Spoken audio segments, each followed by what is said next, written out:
네, 벗으셨으면 모두 다 저를 봐주시고 오늘 본문 말씀을 한번 보겠습니다.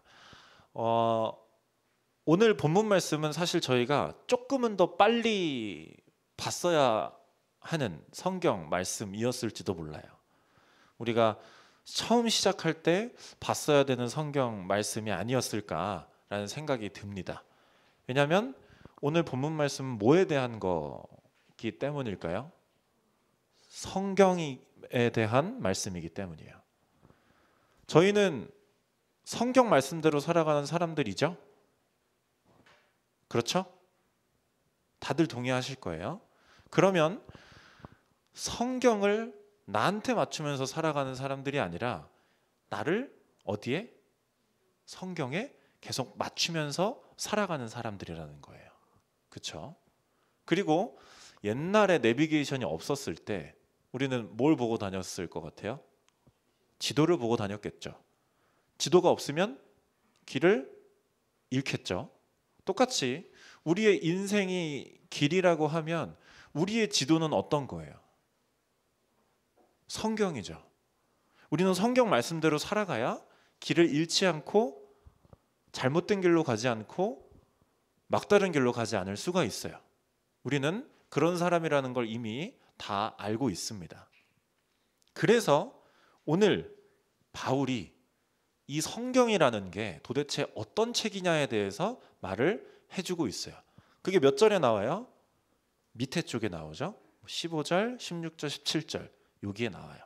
그런데 12절 말씀에 바울이 갑자기 조금 이상한 말을 합니다.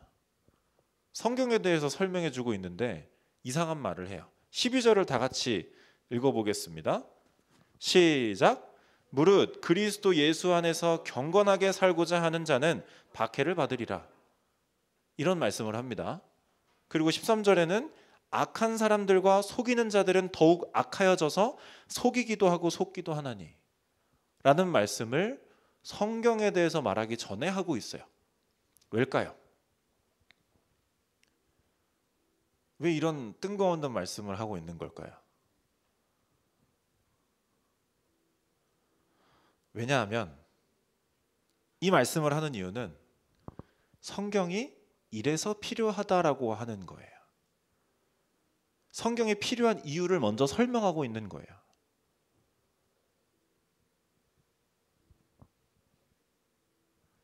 예수님을 믿는 저랑 여러분은 이 세상을 어떻게 살아가야 될까요? 경건하고 거룩하게 살아가야 돼요. 그런데 이 세상을 살아갈 때 이 세상은 악하기 때문에 우리는 그렇게 살아가기가 쉽지 않다라는 거예요. 그럼 우리한테 뭐가 필요하냐? 성경이 필요하다라는 말을 이 바울은 먼저 하고 있는 거예요. 먼저. 그렇기 때문에 12절, 13절, 14절 이렇게 쭉 진행하면서 그러나라고 하는 겁니다. 본문에 좀 이해가 되셨나요? 잘 이해가 되시죠? 성경에 대해서 설명을 하고 성경이 왜 필요한지에 대해서 12절, 13절에 대해서 말해주고 있다라는 겁니다. 자, 그러면 질문 하나. 12절처럼 예수님을 믿는 사람은 꼭 박해를 받아야만 하는가? 그냥 행복하게 살 수는 없는가? 평화롭고 그냥 행복하게 살 수는 없을까요? 어때요? 그럴 수도 있을 것 같아요. 혹시? 또 그러지 않을 수도 있고 생각이 다 다를 수 있을 것 같습니다. 이 질문에 대한 답은 의외로 간단해요. 제가 탕수육 얘기를 좀 할 건데 전남 나주에는 우남식당이라는 탕수육 맛집이 있다고 합니다. 탕수육 좋아하시나요? 싫어하는 사람 없죠, 그렇죠? 요즘에 뭐 꼬바로우를 많이 먹는데 뭐 옛날엔 다 탕수육이었잖아요. 그래서 탕수육을 이 우남식당이라는 탕수육의 비주얼은 조금 좀 특별해요. 다른 곳이랑 좀 달라요. 그래서 뭐 줄서도 먹고 뭐 이렇게 먹어요.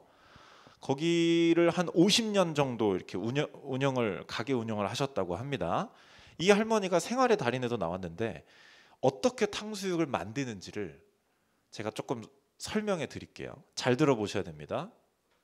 먼저 보리 있잖아요. 보리. 어린 보리가 나는 그 보리잎. 어린 보릿잎을 소금에다가 타지 않게 볶아요. 그 다음에 그 볶은 걸 가지고 돼지고기를 감싸서 숙성을 시켜 놓습니다.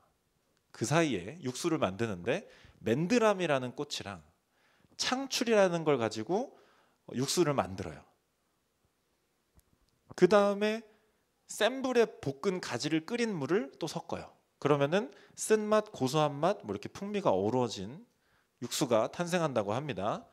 이게 끝이 아니라 소주에 쪄가지고 갈은 배 그거 하나랑 불린 쌀을 같이 이렇게 섞으면서 저어요. 그러면 뭐가 될 것 같아요? 죽이 되겠죠. 그렇죠? 그 죽에다가 그 육수를 부어가지고 섞어서 탕수육을 만든다고 해요.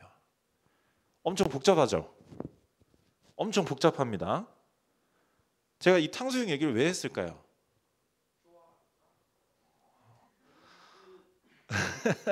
좋아하니까 일 수 있지만 탕수육 이야기를 한 이유는 뭐냐면 이 탕수육은 일반적인 탕수육과는 조금 다른 특별한 가치를 가지고 있잖아요. 이 특별한 가치는 어디서 와요? 사람들이 뭐 줄 서서 먹고 생활의 달인에 방영되는 그 이유, 그 특별한 탕수육의 가치는 어디서 오는 거예요? 어디서? 뭐라고요? 그 특별한 탕수육의 가치는 그 중국집 사장님의 피와 땀과 눈물에서 오는 거예요. 그러겠죠? 이 특별한 탕수육을 만들기 위해서 그간 흘렸던 피, 땀, 눈물이 그 가치를 만드는 거예요. 매일매일 35년간 4, 5시에 일어나시고 수많은 재료 손질, 그 다음에 수많은 시행착오, 이러한 것들이 쌓이고 쌓여서 이 탕수육의 가치를 만들어낸다는 거예요. 무슨 말을 하고 싶냐면 이 탕수육을 만드는 분뿐만이 아니라 세상에서 자신이 좋은 가치를 만드는 사람은 다 고난과 고생을 통해서 그 가치를 만들어낸다는 거예요. 12절 말씀은 그리스도 예수 안에서 경건하게 살고자 하는 자는 박해를 받는다 그랬어요. 우리가 세상에서 박해를 받는 건 그리스도인이라는 가치를 만들어내고 있다는 거예요. 이해가 좀 되나요? 우리가 그리스도인으로서 살아가는데 우리가 힘겹지 않고 그냥 편안하고 행복하게 살아가면 우리의 가치는 그리 높지 않을 수 있어요. 우리가 하나님의 말씀을 따라서 살려고 노력하면 노력할수록 힘들 수밖에 없어요. 왜? 세상은 악하기 때문에. 그러니까 내가 하나님의 말씀을 지키려고 열심히 살아가는데 너무 힘들어. 너무 힘들어. 너무 힘들면 그건 힘들고 힘든 악순환을 흘러가는 게 아니라 더 큰 가치를 내가 증명하고 있다라는 생각을 하시면 된다는 거예요. 가치 있는 탕수육을 만들기 위해서 오랫동안 고난을 겪어온 그 사장님처럼 우리도 그리스도인이라는 가치를 만들기 위해선 많은 고난과 박해가 필수적이다라는 거예요. 이것이 우리가 고난을 받을 수밖에 없는 이유입니다. 그래서 여러분들이 그냥 나는 왜 이렇게 힘들까? 그냥 다른 사람들은 다 괜찮은데 나만 왜 힘들까? 이런 생각이 아니라 그냥 박해를 받는 게 아니라 나는 지금 가치를 창출하고 있다라고 생각하시면 돼요. 내가 너무 힘들다. 하나님의 말씀을 지키기 위해 살아가는 게 너무 힘들다. 그거는 나의 그리스도인이라는 가치를 높여가며 살아가고 있다라는 걸 여러분들이 생각하시면 된다라는 겁니다. 이 그리스도인의 모습은 마치 이런 것 같아요. 남극에 빙판이 많잖아요. 다 빙하잖아요. 두꺼운. 거기를 배가 빙하를 뚫고 지나갑니다. 배가 뚫고 지나가요. 마치 그리스도인의 모습이 이 빙하들을 뚫고 지나가는 배와 같은 거예요. 이 세상에서 우리를 계속 막고 있는 걸 내가 계속 뚫고 지나가는 거예요. 그러면 이 뚫고 지나가기 위한 배의 연료, 이 기름은 우리한테 뭘까요? 바로 이 밑에서 바울이 말하는 뭐라고요? 뭐라고요? 성경. 우리는 성경으로 이 빙하들을 뚫고 지나갈 수 있다라는 거예요. 뚫고 살아갈 수 있다라는 겁니다. 그래서 15절을 보시면 15절을 눈으로 같이 따라 읽습니다. 중간부터 읽겠습니다. 그리스도 예수 안에 있는 믿음으로 말미암아 구원에 이르는 지혜가 있게 한다. 성경은 능히 너로 하여금 이렇게 만든다 라는 거예요. 우리는 최종 목표가 뭐예요? 죽음과 삶, 죽음과 구원. 우리는 최종 목표가 이 둘 중에 뭐예요? 구원이죠. 구원을 향해 믿음으로 말미암아 구원에 이르게 하는 지혜가 있는 책. 이게 성경이에요. 이것이 성경에서 말하는 성경의 소개예요. 이 세상에서 가장 가치 있는 건 구원이에요. 그 무엇보다 가치가 높을 수 없어요. 그러면 우리는 이 구원을 가능하게 하는 책을 첫 번째 지혜로운 책으로 생각해야 된다는 거예요. 그게 바로 성경이라는 것입니다. 그래서 저희가 가스페 프로젝트 창세기를 끝냈어요. 이제 어디를 들어갈 것 같아요? 창세기, 출애굽기. 창세기에도 출애굽기에도 그 이후에 배우는 모든 성경에도 구원에 이르게 하는 지혜가 담겨 있다라는 거예요. 여러분들이 공과 공부 시간에 설교 시간에 말씀을 듣고 다시 나누고 하는 것들은 구원에 이르게 하는 지혜를 완성시켜가는 과정이라는 거예요. 이 세상 그 무엇보다 가치 있는 시간이라는 겁니다. 여러분들이 그러한 생각으로 공과 공부에 임해 주셨으면 좋겠습니다. 그리고 뿐만이 아니라 16절 다 같이 읽도록 하겠습니다.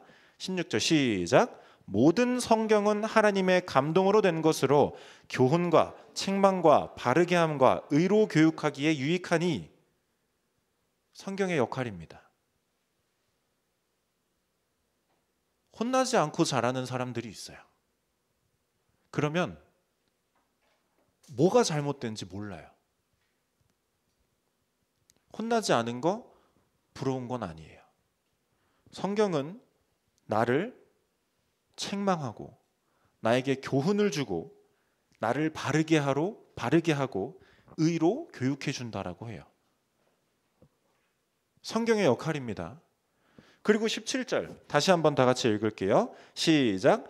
이는 하나님의 사람으로 온전하게 하며 모든 선한 일을 행할 능력을 갖추게 하려 함이라. 하나님의 사람으로 온전하게 만듭니다. 성경은. 또 선한 일을 행할 능력을 갖추게 합니다. 이것이 바로 성경이다라는 걸 여러분들이 반드시 기억하시길 바라고, 즉 뭘 말하느냐? 우리가 이 세상에서 그리스도인으로 살아갈 수 있는 방법이 성경에 적혀 있다라는 거예요. 성경에 적혀 있다라는 겁니다. 그냥 옛날 이야기가 아니에요. 우리가 이 세상을 그리스도인으로서 어떻게 살아가야 되는지가 나와 있는 책이라는 겁니다. 그럼 우리는 창세기를 지나 출애굽기를 어떤 마음으로 임해야 될까요? 각자의 어떤 조금 더 진지한 마음으로, 아니면 이런 말씀을 비춰서 드는 생각으로 임해야 될 것 같습니다. 그래서 말씀이 얼마나 소중하고 말씀이 얼마나 능력이 있고 우리한테 얼마나 필수 불가결한 것인지를 오늘 말씀을 잘 읽었습니다. 그래서 여러분들이 반드시 기억하시길 바랍니다. 성경에는 우리를 어떻게 하는 힘이 있다? 구원에 이르게 하는 힘이 있다. 구원에 이르게 하는 지혜가 있다. 이 세상에 어떤 것보다 지혜가 있는 책이다. 여러분들이 지금 문제집을 열심히 붙잡고 있잖아요. 뭐 다른 사람은 또 다른 것들을 붙잡고 있지만 우리가 학생이에요. 그럼 공부가 최우선이라고 생각할 수 있어요. 그렇지만 학생 때 하나님보다 공부가 먼저가 되면 대학생 때 하나님은 또 밀려나요. 졸업하기 전에 또 밀려나요. 취업하기 전에 또 밀려나요. 취업하면 또 밀려나요. 결혼하기 전에 또 밀려나요. 결혼하면 또 밀려나요. 제 친구는 대학교 들어가기 전에도 힘들어하고, 들어가서 힘들어하고, 진로를 정할 때 힘들어하고, 군대 가서도 힘들어하고, 취업 준비하기 전에 공무원 시험 볼 때도 너무 힘들어하고, 공무원 시험에 합격해가지고 들어가서도 지금까지 매일매일 힘들다라는 말을 정말 하루도 빼놓지 않고 해요. 정말로. 여러분들이 지금 하나님이 최우선이 되지 않으면 계속 똑같이 하나님은 2순위, 3순위 뒤로 밀려날 수밖에 없다라는 거예요. 그래서 이것을 여러분들이 잘 기억하시고 이 말씀이 얼마나 가치 있는 것인지, 얼마나 나의 첫 번째가 반드시 되어야 하는 말씀인지를 기억하시길 바랍니다. 우리가 목숨을 건다라는 말이 그냥 진짜 내 목숨을 건다라는 말이 아니에요. 내가 지금 학업이 너무 중요한데 그래도 하나님께 내 최우선의 자리를 내어드리는 게, 그게 내 목숨을 거는 일이에요. 그래서 하나님 앞에서는 하나님이 첫 번째가 되셨으면 좋겠습니다. 그래서 하나님 말씀에 목숨을 거는 사람들이 됐으면 좋겠습니다. 여러분과 제가 그러한 사람이 되기를 간절히 소망합니다. 아멘. 기도하겠습니다. 사랑의 하나님, 우리에게 말씀하여 주시고 우리에게 성경을 허락하여 주시고 우리가 성경을 알게 하셔서 감사합니다. 우리가 조금 알고 있는 이 성경을 점점 더 알게 하시고 그 알아가는 과정 가운데에, 공부하는 과정 가운데에 구원에 이르게 하는 그 지혜를 깨달을 수 있도록 하여 주시옵소서. 그래서 나의 삶에, 나의 인생이 첫 번째가 되는 것이 아니라 하나님의 말씀이 나의 인생의 첫 번째가 될 수 있도록 하여 주시옵소서. 성경을 어떻게든 나에게 맞추려고 하는 나의 삶이 아니라 나를 어떻게든 성경에 맞추려고 하는 그러한 삶을 우리가 살 수 있도록 하여 주시옵소서. 우리는 연약하니 하나님께서 함께 해 주셔야만 가능한 줄 믿습니다. 우리와 함께 하여 주시옵소서. 예수님 이름으로 기도드렸습니다. 아멘.